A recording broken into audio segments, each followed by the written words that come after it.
I've always considered myself a rational person. I'm a structural engineer by trade.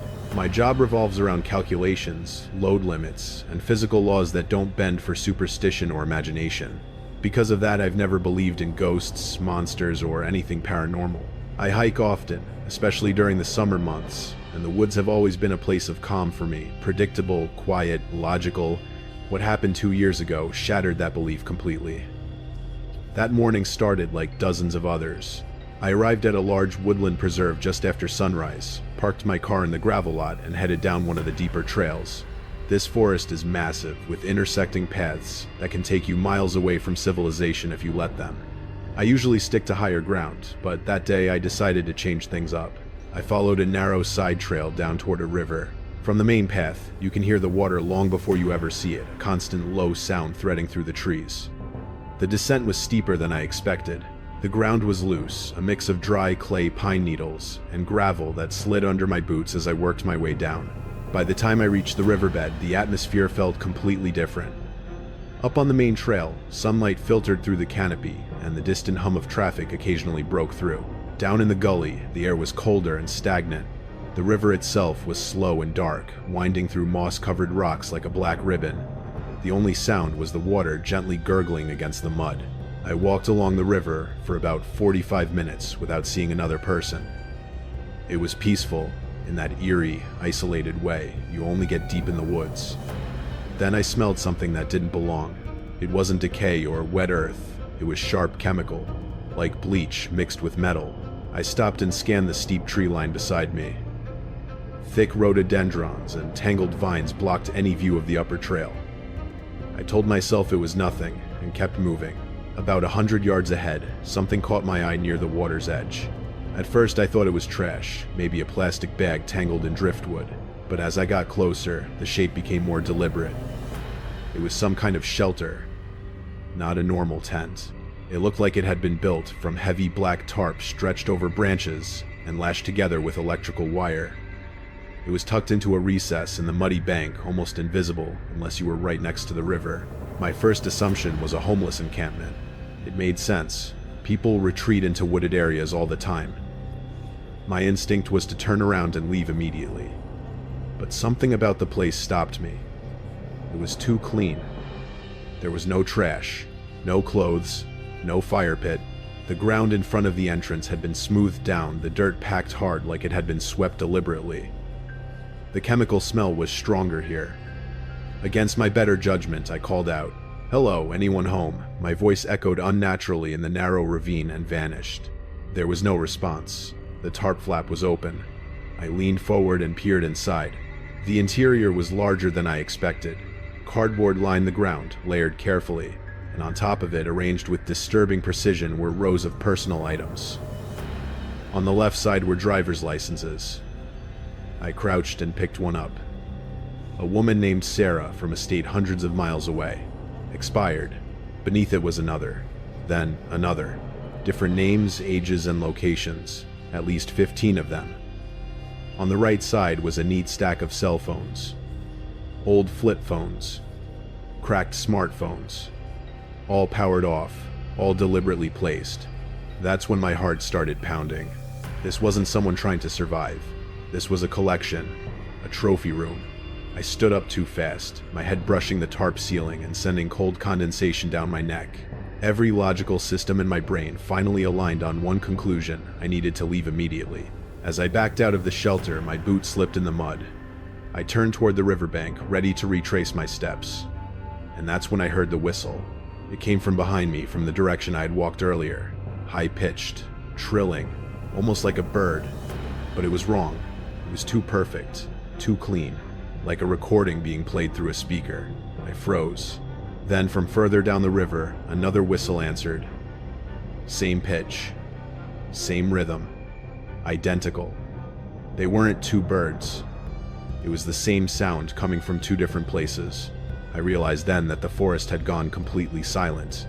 No birds. No insects. Nothing. I was being flanked. I scanned my surroundings, my pulse hammering in my ears. The riverbank beside me was steep and covered in loose shale. Climbing it would be slow and loud. I'd be completely exposed. About 20 feet away, I noticed a massive fallen oak. Its root system had ripped a chunk of earth out of the ground, leaving a hollow space behind it. Without thinking, I moved toward it, stepping carefully to avoid leaving footprints, and wedged myself into the gap behind the roots. I pulled my knees to my chest and waited. The whistling stopped. For several minutes, nothing happened. The silence pressed in around me. Then, I heard footsteps. Wet. Heavy. Slapping against mud. Someone was walking along the riverbed. Through a narrow gap in the roots, I saw a figure step into view near the shelter. He was huge, well over 6 feet tall. He wore dirty suit pants that were too short, and a bright yellow hiking jacket stained with dark, greasy patches. He was barefoot. That detail made my stomach twist. The river stones were sharp, the mud cold, but he walked like he couldn't feel it. He stopped in front of the tarp shelter, standing perfectly still. His head tilted slightly to the side, like he was listening for something. Then he opened his mouth. "Hello, anyone home?" It was my voice. Not an imitation. Not close. Perfect. The man stood there in the mud, with his head cocked, repeating my words back into the ravine like he was testing the echo. His face wasn't angry. It wasn't amused either. It was slack blank in a way that didn't look human, like whatever was behind his eyes wasn't really there. "Hello, anyone home?" he said again, louder. He turned slowly, scanning the riverbed. When his gaze swept across the fallen oak, my entire body locked up. I pressed myself deeper into the roots, trying to shrink into the dirt, trying to become part of the tree. Then he sniffed. Not casually, not like a person catching a scent on the wind. He sniffed audibly like an animal, and his eyes snapped toward the narrow gap in the roots where I was hiding. He didn't react with a grin or a shout like some movie villain. He just started walking toward me, calm and certain barefoot feet slapping wetly against the mud. "Hello, anyone home?" He said it faster now, the words blurring together as he moved, like the recording in his throat was getting stuck.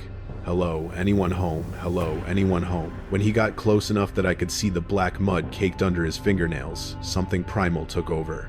Logic vanished. Consequences vanished. I moved. I threw my weight backward and scrambled up the root ball, my shoulder slamming into rotting bark, my boots finding traction where they had no right to. His hand shot into the gap an instant after I pulled my head out of it, thick fingers smacking against wood where my face had been. He didn't yell. He didn't curse. He just kept repeating, my voice distorted slightly with effort. "Hello, Anyo. Hello, home." I hit the shale-covered slope behind the tree and started climbing. The bank was steep, almost vertical in places, and for every 2 feet I gained, I slid back one. Loose rocks scraped under my boots. Thorny brush clawed at my arms. I dug my hands into clay and pulled. I risked a glance down. The man hadn't followed me up. He stood at the bottom of the slope, staring up, head still cocked, as if watching to see how I would move. And then I saw the second figure. She emerged from the thick brush further down the river, the exact direction that second whistle had come from. She was thin, almost skeletal, moving with a jerky, twitchy speed that made my skin crawl. She wore a filthy, oversized hospital scrub top and jeans shredded at the knees. She moved over the rocks like she weighed nothing. She stopped beside the man and looked up at me. Then she opened her mouth, and she made the sound of loose shale sliding down a hill. Scritch, clack, clack. It was exactly the noise my boots had been making as I scrambled for purchase. The two of them stood there together in the gloom of the riverbed, not rushing after me, just observing, like predators watching prey burn itself out. I tore through a wall of briars, feeling thorns rip fabric and slice skin, but I didn't feel pain. I crested the lip of the ravine and rolled onto the forest floor above, and I ran. The woods that had felt calm an hour ago now felt like a trap. Every tree trunk looked like somewhere something could hide. Every whisper of leaves sounded like bare feet behind me. I couldn't hear them following, but that almost made it worse. If they could mimic bird calls and my voice, they could be silent whenever they wanted. I ran until my lungs burned like they were full of acid. I ran until my mouth tasted like copper. I stopped caring about the trail and started forcing my way through brush in the direction I thought the main path was guided only by the distant muffled sound of traffic. When I finally broke through the tree line and stumbled into the gravel parking lot, the sight of my car hit me like a hallucination, something clean and normal in a world that had stopped making sense. My hands were shaking so badly I dropped my keys twice. I kept expecting to feel fingers close around my shoulder. I kept expecting to hear my own voice right behind my ear. I got the car door open, threw myself in, locked it, and started the engine. I reversed out of the lot without even checking my mirrors, tires spitting gravel. I drove straight to the nearest police station about 15 miles away in the next town over. I must have looked insane, mud up to my knees, scratches down my arms, shirt torn, eyes wild. The officer at the front desk listened with that patient skepticism you reserve for someone you assume is exaggerating. The kind of look that says, "You saw a deer. You got spooked. You're embarrassed." But when I told him what I'd seen inside the shelter driver's licenses' cell phones, his expression changed. He asked me to repeat myself. Then he called a detective. Less than an hour later, I was leading 4 officers and a K-9 unit back into the woods. I didn't want to go. Every step deeper felt like stepping back into a nightmare. But I told myself that with armed police beside me, it would be different. It would be controlled. It would be logical again. It took us almost an hour to reach the point where the river dipped down into the gully. When we got to the edge and looked down into the riverbed, my stomach sank. The shelter was gone. Not collapsed. Not abandoned. Gone. The mud where it had been was scrubbed clean, raked over.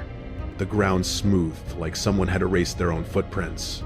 The cardboard, the licenses, the phones, everything had vanished, as if the forest had swallowed it whole. The detective frowned and looked at me.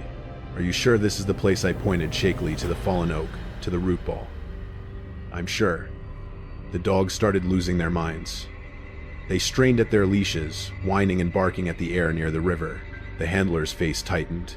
"They're smelling something," he said. "Something dead, but it's faint, old." They searched for hours and found almost nothing, just scraps of black electrical tape and one shallow depression in the mud where the shelter had been anchored. And then for a while, that was it. No arrests, no bodies, no evidence. Just me, trying to convince myself it had happened, trying to convince myself I wasn't losing my mind. 3 weeks later, the police called me back in. They said they'd found something during a wider search, about 2 miles north of the riverbed, in a hollowed-out tree stump. Wrapped in waterproof plastic was a digital voice recorder. The detective told me they needed me to identify voices. They were hoping it might connect to the missing people whose licenses I'd seen. They sat me down in a small, windowless room and pressed play. At first, the audio was just wind and water, the river, then footsteps. My footsteps, the crunch of my boots on gravel. My throat tightened as I heard my own breathing through the microphone, close, nervous reel. Then my voice came through clear as day. "Hello, anyone home?" It was the exact moment I'd called out at the shelter. The tape kept rolling. I heard myself backing away. Mud shifting. A shaky inhale, the scrape of my boots as I moved behind the root ball. And then, right next to the microphone, a different voice whispered. It sounded wet and gravelly, like someone speaking through fluid. "He's hiding behind the roots. Mother, can I play with him?" Every hair on my arms rose. Then a woman's voice answered, quiet, calm. "Not yet. Let him ripen. Fear makes the meat sweet." The recording ended with soft clicking laughter, like someone enjoying a private joke. I couldn't move. I couldn't speak. Because the worst part wasn't that they had been hunting me. The worst part was realizing they had never been searching at all. They had known exactly where I was the entire time. The mimicry wasn't random. It wasn't some weird trick or coincidence. It was communication. The man repeating my voice over and over again wasn't confused. He was toying with me. Performing. Waiting for permission. I left the state within a month. I moved to a city. A high-rise apartment. 20th floor. Concrete and steel lights and people. No forests. No rivers. No gullies. I stopped hiking completely. I stopped going to parks. For a while, the fear dulled into something I could keep locked away. Something that only surfaced at night when the city quieted down and my mind replayed the riverbed like a film I couldn't shut off. Then yesterday, it came back. I was walking down the hallway to my apartment when I saw a maintenance worker fixing a light. He was a large man, wearing a uniform that looked a little too small for him. He had his back to me.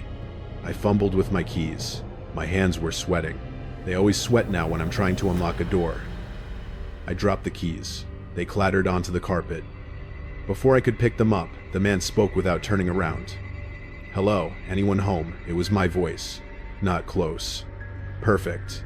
I froze, staring at his broad back. He didn't move. He just stood there, head slightly tilted like he was listening to something I couldn't hear. I snatched up my keys, rushed inside, and deadbolted the door so hard the lock clicked twice. I haven't left my apartment in 2 days. I've tried to tell myself it was coincidence, that maybe the guy was just being friendly, that maybe I imagined the exact tone and inflection because my brain is broken from trauma. But about an hour ago, something slid under my door. Not a note. A photocopy of my driver's license. The one I keep in my wallet. And my wallet was sitting on my nightstand exactly where I'd left it. I stared at that piece of paper for a long time, my mouth dry, my heart pounding in that same cold, frozen way it had in the riverbed. I don't know how they found me. I don't know how they got it, but I know what it means. They're done waiting for me to ripen.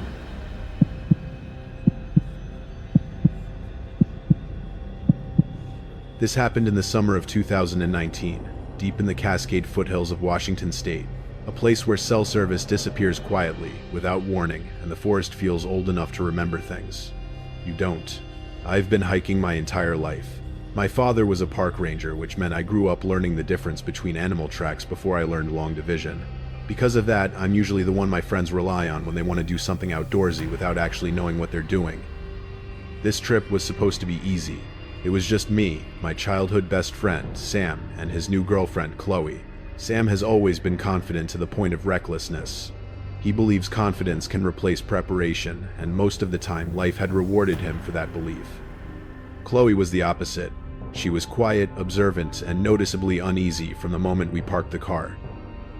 Sam called her paranoid. I called it instinct. We were looking for a place called Devil's Bath, a series of tiered waterfalls Sam had found on a Reddit thread. It wasn't on any official trail map. The instructions were vague: park at the Natchez trailhead, hike several miles in, then look for a birch tree marked with a strip of red ribbon. From there, follow the ribbons off trail to the falls. We parked around 10:00 a.m. The heat was already settling and baking the pine-scented air. The main trail was busy with families and day hikers, but as we moved deeper into the woods, the crowd thinned until it was just the three of us and the sound of wind in the treetops. After a while, something felt off. "We should have passed the marker by now," I said, checking my GPS. "We're past the coordinates." Sam waved me off. "Relax." The post said it was obscure. That's when he pointed into the trees. About 50 yards off the trail, tied around a birch trunk, was a bright red ribbon. Sam smiled like he'd just won an argument. Chloe didn't smile at all. She stared into the forest beyond the ribbon, a wall of dense undergrowth that looked untouched. "There's no path," she said quietly.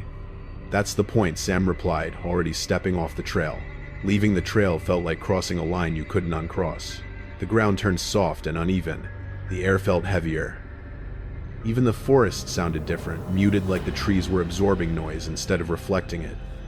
We found another ribbon. Then another. Each one spaced just far enough apart that you had to search for it. At first, it felt like a game. After an hour, it didn't anymore. I stopped at one of the ribbons and examined it closely. "This is new," I said. Sam groaned. "What now? The plastic isn't faded. No dirt, no weathering. This wasn't tied months ago." "So someone refreshed the trail," Sam said. "Then where are their footprints?" I asked. "The moss is undisturbed." That was when Chloe spoke up. "I feel like someone's watching us." Sam laughed, but his voice didn't carry the same confidence anymore. We kept moving. 2 hours later, the forest closed in completely. The terrain dipped into a bowl-shaped valley where sunlight barely reached the ground. It felt like dusk, even though it was early afternoon. Sam suddenly stopped. "There it is." Ahead of us was a clearing, perfectly circular, about 20 feet across. In the center sat a red and white Coleman cooler. It didn't belong there. No campsite, no trail. Just a cooler sitting in dead grass like it was waiting for us. "Who leaves a cooler out here?" Chloe whispered. Sam walked toward it before either of us could stop him. He opened the lid. Inside were bottles of water, cold enough to sweat. My stomach dropped. "That means someone was here recently," I said. "Very recently." Inside the cooler were 3 waters, 3 sandwiches, and a single Polaroid photo sealed in a plastic bag. I picked it up. The photo showed 3 hikers walking in a line, Sam in front, Chloe in the middle, me in the back. The picture was taken from behind us. No one spoke. "We need to leave," Chloe said. "Now." I agreed, but when we turned around, the ribbon that had led us into the clearing was gone. I checked the tree. The branch was bare. Then I saw another ribbon fluttering in the distance, in a direction we hadn't come from. "They moved it," I said. Sam shouted into the woods, demanding whoever was there to show themselves. No answer. I checked my GPS. No signal. Not even satellite. That's when we heard it. A camera shutter. It came from uphill. A moment later, a black-gloved hand appeared from behind a tree and waved. Then it pointed back toward the valley, toward the cooler. "They're hurting us," Chloe whispered. I grabbed her arm. "We run uphill," I said. "Now." We scrambled through the brush, hearing movement around us, always nearby, never visible. When we reached the ridge, we stopped. We were back in the clearing. The cooler was still there. But now it was open. The food was gone. Inside was a walkie-talkie, its green light blinking. Then it crackled to life. "You guys are really bad at following directions." My blood ran cold. "Stay on the trail," the voice continued cheerfully. "Nighttime is hard mode." Flashlights flicked on around us, forming a ring of light. "You have until sunrise," the voice said. "If you're still here when the sun comes up, I come in." The walkie-talkie clicked off, and somewhere in the darkness, a chainsaw revved. The sound of the chainsaw didn't rush toward us. That was the worst part. It stayed distant, revving once, then again. Like whoever was holding it wanted us to know it existed, but didn't feel any urgency. Like a predator that already knows the prey, has nowhere left to go. "Run," I whispered. Where Chloe cried, her voice already breaking. I didn't have an answer. I just grabbed the flashlight from my keychain and shoved Sam forward. We broke from the clearing into the forest, crashing blindly through ferns and branches. The moment we left the ring of flashlights, the world collapsed into darkness.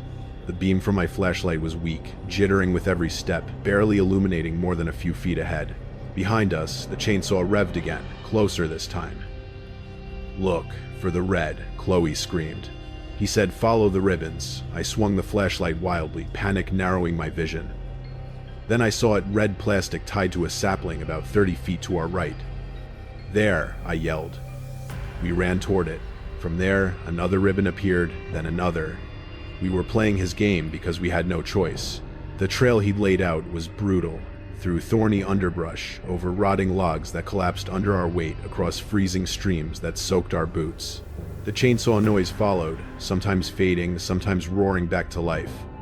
It was impossible to tell how close it really was. After what felt like forever, the sound stopped. The silence was suffocating. We leaned against a cluster of trees, gasping for air, too afraid to speak. My lungs burned, my legs trembled. Then the walkie-talkie crackled. "You're doing great," the voice said warmly. "But you missed something." My grip tightened around the radio. "Just let us go. Turn around," the voice replied. "Look at the tree." Slowly, I raised the flashlight. Stapled to the trunk were photographs. Not from today. There was Sam and Chloe sitting in a coffee shop taken through the window. A picture of me unloading groceries at my house. A photo of Chloe asleep in her bed taken from inside her room. Chloe screamed and collapsed to her knees. "He's been watching us," I said, the realization hollowing me out. This wasn't random. Sam stared at the photos, shaking. Rage replaced fear in his eyes. "I'm going to kill him." "Careful," the voice chimed in. "You still have 2 miles left." "And I'm releasing the hounds." We ran before he could say another word. Minutes later, barking echoed through the forest, deep, powerful barks that bounced off the trees and canyon walls. They were getting closer. We slid down a steep ravine and splashed into a creek, the water freezing our legs numb. The ribbons led downstream. Sam slipped and went under, screaming about his ankle. I hauled him back up and dragged him forward. Then, my flashlight hit metal. A tall, chain-link fence stretched across the ravine topped with razor wire. In the center was a locked gate. Tied to the lock was a red ribbon. "It's a trap," Chloe sobbed. The barking was right behind us now. The walkie-talkie buzzed again. "The key is closer than you think." I looked at Sam. He froze. Slowly, he unzipped a small pocket on his pack, one he hadn't touched all day, and pulled out a silver key. None of us recognized it. "He put it there," I said. Before we even started, Sam unlocked the gate just as shapes burst from the darkness behind us. They weren't dogs. They were machines, remote-controlled frames, covered in fur and mud, mounted with speakers blasting recorded barks. We slammed the gate shut behind us, locking the noise on the other side. Then we turned around. We were standing in a backyard. A perfectly trimmed lawn. A normal house. Lights on.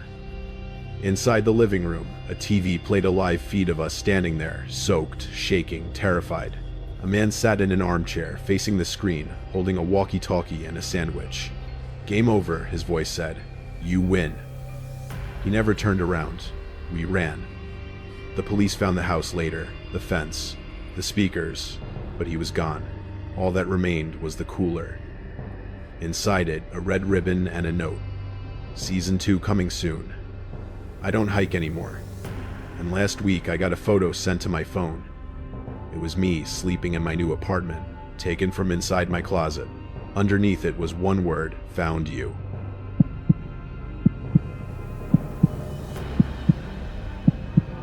This happened about 3 years ago on a cold, bright autumn day in northern Maine. One of those days where the sky is perfectly clear, the air smells like pine needles and damp leaves, and the silence in the woods feels too complete, like the forest is holding its breath. I hike a lot. It's my way of clearing my head. The route I usually take runs along an old logging access road that cuts through miles of pine and birch, pushing deeper and deeper into undeveloped land. The kind of place where the only human-made sounds come from your own boots and your own breathing. That day I wasn't alone. I brought 2 friends with me, Maverick and Hannah. Maverick worked construction. Loud, skeptical, always quick with a joke, always convinced fear was something other people chose. Hannah was a nurse. Quiet, analytical, and the kind of person who notices things without even trying. If Maverick was the guy who would laugh at a warning sign, Hannah was the one who'd read it twice and remember the exact wording. The reason we were out there was because my uncle had left me a parcel of land in his will. 40 acres according to the deed. Undeveloped wilderness, the paperwork said. Bordering a state reserve. No buildings. No utilities. Just trees, rocks, and dirt. I'd never actually visited it, so we decided to scout it. Nothing formal, just a hike, to get a feel for the property and find the corner Maverickers. I parked my truck at the end of the logging road, and we set off with a compass and a topographic map. The deeper we went, the thicker the woods became. Sunlight filtered through the canopy and turned green before it hit the ground. And the further we walked, the quieter everything got.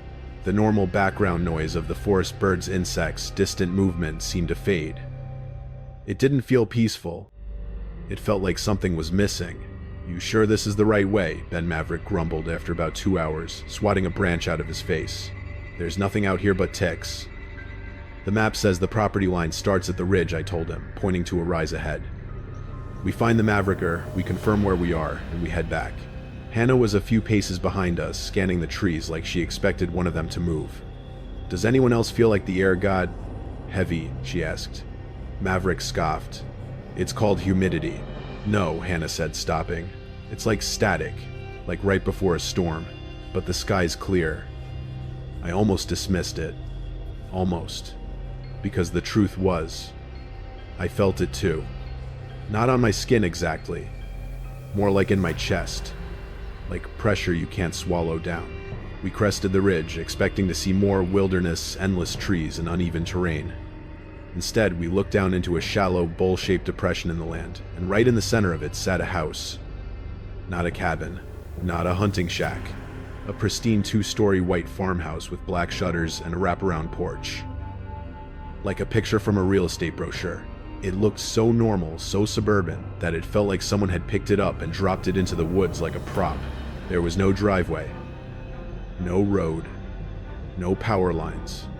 Just the house sitting alone in a sea of trees that seemed to lean away from it. "That's not on the map," I whispered more to myself than anyone else. Maverick tried to laugh. Maybe your uncle built it. My uncle lived in a trailer in Florida, I said. He hadn't been to Maine in 30 years. We started down the slope anyway. Curiosity is a powerful drug. It tells you danger is unlikely. It tells you answers are worth the risk. The closer we got, the wronger it became.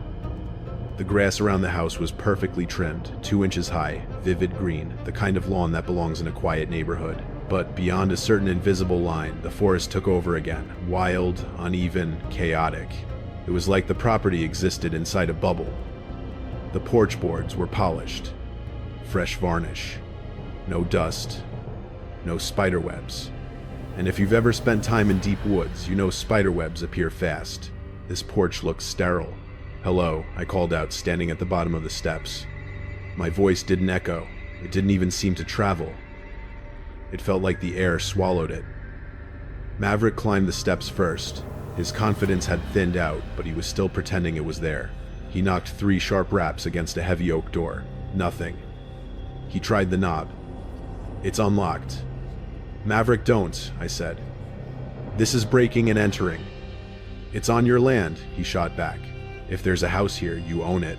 He pushed the door open. A smell rolled out lemon cleaner. And underneath it, something faint and metallic, like pennies. Like old blood hidden beneath chemicals. The air inside was colder than outside. Not just cool, cold. Like stepping into a basement. We entered slowly. The living room was fully furnished. Leather sofa, coffee table, fireplace. Everything arranged perfectly like a staged model home. No clutter. No personal mess. No signs of real life. I walked to the coffee table and picked up a magazine. Time. I flipped it over and checked the date. October 1996. I stared at it, then looked around again. The decor matched the era. A boxy CRT television sat in the corner. A beige corded phone hung on the wall. The colors, the furniture, the little details, it all screamed mid-90s. "This is a time capsule," I muttered. Hannah drifted into the kitchen and stopped dead. "Ben," she called, voice tight. "Come here." The refrigerator door was open. Inside were groceries, milk, ham, fruit salad, sealed under plastic wrap. I picked up the milk carton. It was cold. I checked the expiration date. Best by the 14th of October, 1996. "That's not possible," I said, shaking it gently. Liquid sloshed inside like it was fresh. Hannah's eyes were wide. "It smells fresh." Maverick hovered in the doorway, his face pale. "Or maybe," he said quietly, "we aren't where we think we are." That thought hit me like a weight. I set the milk down. "We leave," I said. "Right now." "Wait," Maverick said. "You need to see the hall." We moved down a narrow corridor toward the bedrooms. The walls were lined with framed family photographs, a mom, a dad, a little girl. Smiling. Normal. Then I noticed something. In every photo, the father's face was blurred. Not like motion blur, like someone had rubbed his features out intentionally. And in the background of every photo, no matter the location, there was a tall figure standing at the edge of the frame. Always distant. Always watching. Hannah pointed at one where the little girl was on a swing set. "Who is that?" she whispered. "I don't know," I said. "But look at the last one." At the end of the hall, instead of a framed picture, there was a Polaroid pinned to the wall. I leaned closer. It was my truck at the trailhead. The photo had been taken from high up in the trees, looking down. You could see the 3 of us stepping out, shouldering our backpacks. "That was 2 hours ago," Maverick breathed. My skin went cold. Someone had taken that picture, then somehow gotten here ahead of us, developed it, and pinned it up before we ever walked in. "We're not alone," I said. We turned back toward the front door, and that's when we heard footsteps above us, slow, heavy, deliberate, crossing the second-floor hallway. We froze at the bottom of the stairs, staring upward into a shadow we couldn't see into. Then a voice drifted down. It sounded like a man's voice, but the cadence was wrong, stretched and warped like a recording played at the wrong speed. "Honey, is that you? Did you bring the milk?" Maverick's hand went to the fireplace tools. He grabbed the iron poker like it was the only solid thing left in reality. "We go," he mouthed. We backed toward the front door without taking our eyes off the stairs. Maverick grabbed the knob and pulled. Nothing. He yanked harder. It stuck. "It can't be," I whispered. We came in. I turned the lock. It moved freely, like the mechanism worked perfectly, but the door wouldn't open. From the stairs, the voice returned closer now. "Dinner is at 6, it said, the tone flattening into something almost angry. "You know the rules. No one leaves before dinner." Then something gripped the banister at the top of the stairs. A hand, but not a human hand. Smooth, plastic, mannequin fingers. And as it started to descend, step by twitching step, we finally saw the face leaning over the railing, a plastic mask painted with an exaggerated too-wide smile. But behind the eye holes, wet human eyes darting frantically. The thing tilted its head. "You're not the family," it said, its voice dropping into a guttural, inhuman growl. "The script says the family comes home at 5. And it started down the stairs. Fast. The thing on the stairs moved wrong. It didn't run. It didn't walk. Its joints jerked like a puppet being pulled by strings that didn't quite line up. The plastic mask stayed fixed in that wide painted smile, but the eyes behind it were frantic, human eyes wet and terrified, darting back and forth like they were trapped inside something they didn't control. "Move," I shouted. Maverick didn't hesitate. He swung the fireplace poker as the thing lunged down the last few steps. The metal connected with the side of its head, producing a hollow clack like hitting a bowling ball. The mask cracked but didn't come off. The thing screamed. It wasn't a scream of pain. It was a sound of outrage, like we'd ruined a performance. "Wrong," it shrieked. "You're off script." Hannah grabbed my arm and yanked me toward the kitchen. The back door there had to be one. We sprinted past the dining room. The table was already set, 3 plates, 3 glasses, silverware aligned perfectly. Steam rose gently from covered dishes, though nothing on the stove was turned on. Dinner was waiting. Behind us, the thing hit the floor hard and scrambled after us, limbs slapping against the hardwood. Maverick turned at the kitchen doorway and swung again, catching it in the chest. This time the impact tore something loose. A section of the torso split open, revealing not muscle or bone, but yellowed foam and metal rods like the inside of an animatronic. But behind that machinery, something organic pulsed and twitched. It was wearing the house. We slammed into the back door. I twisted the knob. It opened. Cold forest air rushed in, carrying the smell of damp earth and pine. Reality flooded back all at once, like waking up from a suffocating dream. We bolted outside. The moment our feet hit the grass, the house changed. The porch boards beneath us creaked and sagged. Paint peeled in long strips. The pristine white siding dulled and cracked as if decades were catching up all at once. Windows clouded over, then shattered outward, raining glass onto the lawn. Behind us, the thing screamed again, but this time the sound was distorted, stretched like audio tearing apart. "You can't leave," it howled. "The family hasn't finished dinner." We didn't look back. We ran into the tree line, crashing through brush branches, tearing at our clothes. Behind us, the house groaned, a deep structural moan, then came a sound like 1,000 boards snapping at once. Something collapsed. We kept running until our lungs burned and our legs shook. When we finally stopped, bent over and gasping, the forest was quiet again. Normal quiet. Birds, wind, life. The house was gone.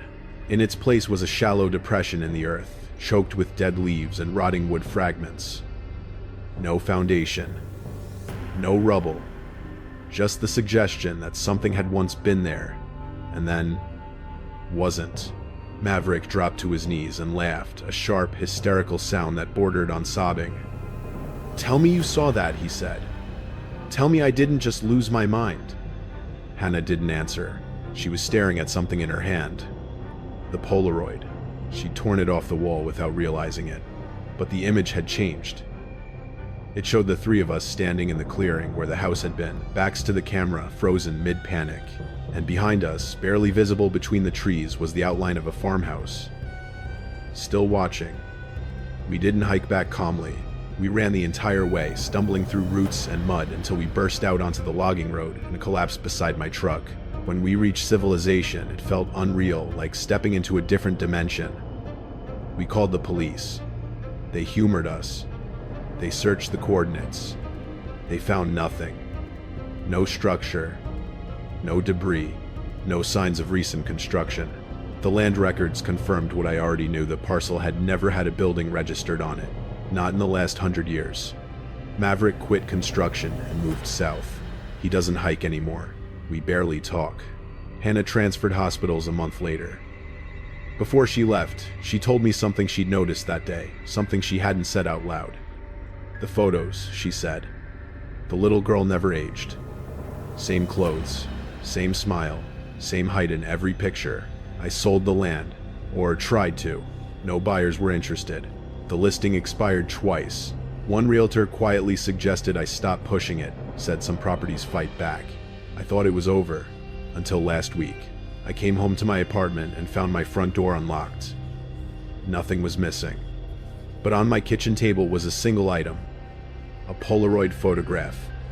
It showed my living room, taken from the hallway, and written on the bottom in neat black ink were 4 words, "Dinner is at 6."